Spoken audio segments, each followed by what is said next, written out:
Larry Sulganek, entrepreneur and flight school owner, acquired his MiG in unusual circumstances. I had a friend that was an arms dealer who was on his way to Poland, and he said to me, "Can I bring you back a MiG?" And I said, "Sure." And so he sent me photographs of the MiG, and I put it up like I would a pin-up, and I said, yes. He sent me several of them. I said, "I'll take that one. That one looks nice." Some months later, the plane he had chosen from the photo was delivered. But he's never heard from his salesman friend again. His brother often asks me, "Do you know what happened to him?" And I say, "No, I have no idea." And but I guess that's part of being an arms dealer, isn't it? With its revolutionary swept-wing design, more MiG-15s were built in its heyday than any other jet fighter. It was armed with two 23mm cannons, a 37mm cannon plus rockets, or 2,000 pounds of bombs. Now, instead of dogfighting over war zones, Larry's MiG flies over the New Mexico desert. It's as fast as you can go, as inexpensively as you can do it, and it's a piece of history. And it's a lesson in early aerodynamics. But not everything about the MiG was state-of-the-art. I think the term for the interior of this aircraft is prehistoric. It's by any modern standards an archaic aircraft. It was built more in line with World War II than a modern jet fighter. The ejection seat is equally primitive. This was the first aircraft the Soviets built with an ejection seat. There's no guarantee when you pull a handle that you're going to be alive 2 or 3 minutes later. Good. Perfect job. I'm slow. There you go. That's okay. Your X-ray pump, are you going halfway up? Despite its age, the MiG's performance remains impressive.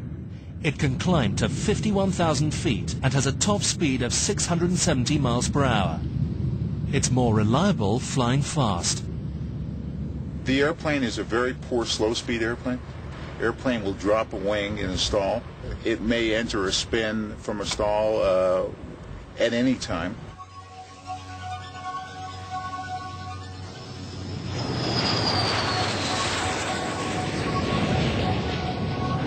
If you were maneuvering the airplane, the book warns you that if you're anywhere around 400 knots and going straight down, and now you get it to exceed that speed where you can't pull a nose up, now you're in big trouble. Larry has turned his passion for flying into a successful flying school for warplanes. He started the school in 1989 with business partner Dale Faust. They now have 6 ex-military jets. The most important thing we do every day is to come home. We have to operate this airplane as if it's a dangerous weapon. Larry knows from experience how deadly they can be. I probably know 25 or 30 people that have died in these jet warbirds. Yeah, to keep it nice and square because you're going to be a little fast and high here. The accident rate is probably around 4 to 5 serious accidents a year. We probably have 2 fatal ones out of 500 airplanes flying. Per minute, the fatality rate on one of these airplanes has to be astronomical. Dale, an ex-military fighter pilot, and Larry plan the ultimate in dangerous sports, a mock dogfight. Experienced pilot that he is, Larry recognizes the gulf between a real fighter pilot and himself. I'm not a fighter pilot. Never have been, don't profess to be. I'm an instructor. And the skills that a fighter pilot needs, like my partner Dale, are tremendous. Particularly the old type skills of getting in on somebody's tail and doing that kind of thing. A fighter pilot needs to have lightning reactions and exceptional spatial orientation to track their opponent.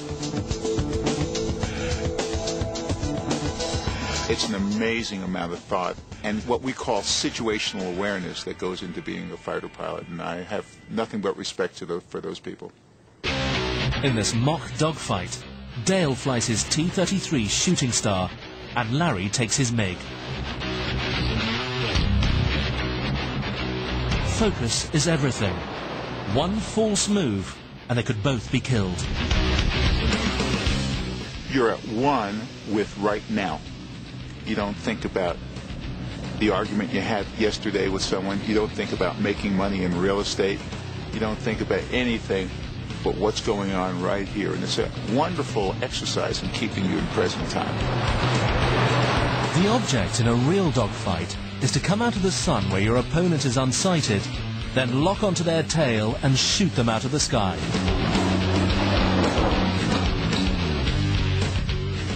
When we get into these fighter planes, they fly just like you thought they were going to fly when you were a kid. They're just like that. And that's the thrill.